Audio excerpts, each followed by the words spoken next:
పిల్లలు, నేను మీకు ఒక స్టోరీ చెప్తాను. స్టోరీ చెప్పే ముందు మీరు మా ఛానల్ని లైక్ చేసుకొని సబ్స్క్రైబ్ చేసుకోండి. అయితే ఒక ముసలి ఒక కోతి ఉన్నాయంట. అయితే కోతి చాలా తెలివైందంట. ఒక ముసలి ఉంది. ముసలి చెరువులో తన భార్య కలిసి ఉండేవారంట. అయితే అప్పుడు ఏమైందంటే రోజు ముసలి భార్య ఏమన్నా తీసుకురాని బయటికి పంపించేదంట. అప్పుడు ముసలి బయటకు వెళ్ళి రోజు చెట్టు కింద కూర్చొని చూసేవాడంట.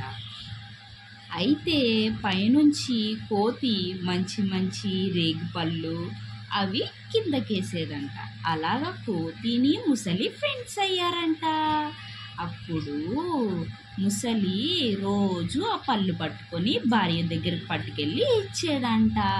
ముసలి భార్య కూడా సంతోషంగా తినేదంట. ఒకరోజు ముసలి భార్యకి ఒక ఐడియా వచ్చిందంట. అది అంటే ఈ పళ్ళే ఇంత తీయగున్నాయంటే ఆ పళ్ళు తినే కోతి గుండె ఇంకెంత బాగుంటుందో అని.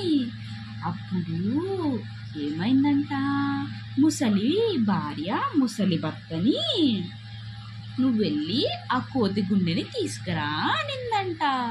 అప్పుడు ముసలి భర్త తప్పు కదా అంటే నువ్వు తీసుకురా, లేదంటే నువ్వు ఇంటికి రాకు అనిందంట. అప్పుడు ముసలి భర్త దిగాలుగా వెళ్ళాడంట. వెళ్ళి కోతి దగ్గర కూర్చున్నాడంట.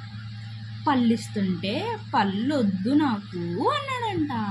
అప్పుడు ఏమైంది అని అడిగాడంట. అప్పుడు ముసలి భర్త అన్నాడంట, మా భార్య నిన్ను విందుకు రమ్మని చెప్పింది అన్నాడంట. సరే అయితే అన్నాడు. విందా? ఇప్పుడేం విందు అని అడిగిందంట. నీ గుండెకాయ కావాలి అనింది అన్నాడంట.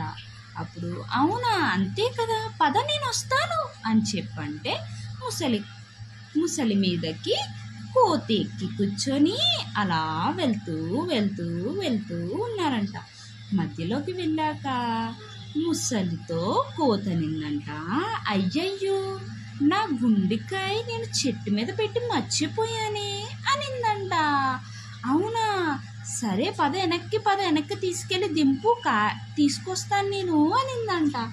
అప్పుడు వెళ్ళాక తీరా అక్కడ చూస్తే కోతి చెయ్యి ఎక్కేసి, ఓరి తింగరోడా, గుండెకాయ లేకపోతే ఎలా బ్రతుకుతానరా నేను అని అడిగి, నీకు పళ్ళివ్వడమే నేను చేసిన తప్పు, నీ ముసలి బుద్ధిని నాకు చూపించావు కదరా అని వెక్కిరించి మాట్లాడిందంట. కోతి ఎంతో ప్రేమగా ముసలితో స్నేహం చేసింది. కానీ ముసలి తన స్వార్థం చూసుకొని కోతినే చంపాలని చూసింది. ఈ కథలో నీతి ఏంటో అర్థమయ్యిందా మీకు? ఒకరికి సాయం చేసేటప్పుడు వాళ్ళు ఎలాంటి వారు అనేది మనం తెలుసుకొని వాళ్ళకి సాయం చేయాలి. ఇకపై మీరు కూడా అలానే ఒకరికి సాయం చేసేటప్పుడు వారు ఎలాంటి వారని తెలుసుకొని సాయం చేయండి. సరేనా? బాయ్ బాయ్ పిల్లలు.